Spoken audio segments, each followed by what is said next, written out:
Hello and welcome to my talk for today.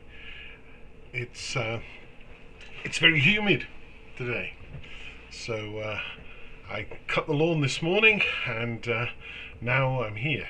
And so if I look a bit dishevelled, I do apologise, but I'm rather lacking in chevelledness. As we're in the season of Pentecost, I've been thinking a great deal about the work of the Holy Spirit. The house we have moved into has an outside faucet, which I imagine has been there since it was built in the 1960s. It's in a good spot for watering the backyard. There's only one problem. During a subsequent renovation, two heat pump fans have been placed on either side of it. Despite my replacing washers on my hose, it still sprays water onto the electrics whenever I turn it on. Today I went to the hardware store to look for another solution. I will fit it later and see what happens. My attempts to control the water from my faucet reminded me of an image Bishop Tom Wright used about the Holy Spirit in his book Simply Christian. To paraphrase the bishop, he tells of a beautiful stream which flowed across the land and did a great deal of good. Over the years, people built concrete channels and pipes to make the water flow to where they wanted it to go. The idea was that it should go to where it could be used best. As time went by, it became more difficult to maintain the infrastructure which channeled the water, and it began to break through the concrete in unexpected places. It bubbled to the surface and went to areas where it was not wanted. This annoyed those who had control of the network of pipes and channels, but there was little they could do.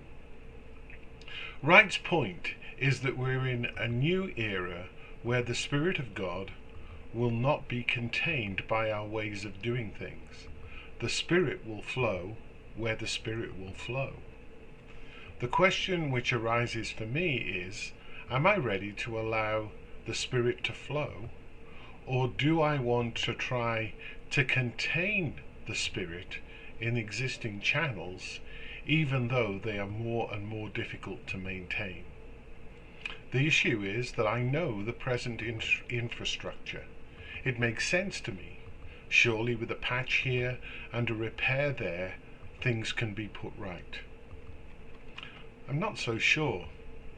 As we have travelled through COVID-19, I think we've begun to discover that the cracks in the system are greater and more numerous than we thought. That does not mean we have to abandon what we have, but perhaps we can't fix it.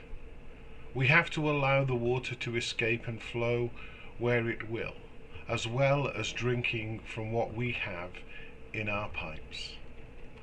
God has many things he wants to do in his world. There are many people who need the living water. To have water out of control can feel very dangerous, as it does when it bursts out of my faucet onto the electricity cables. But as C.S. Lewis said in The Lion, the Witch and the Wardrobe, Aslan is not a tame lion, but he is good. Thank you for listening again today.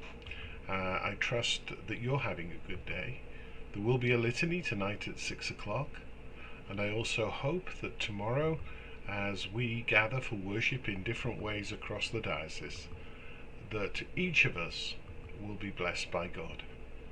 So, God bless and stay safe.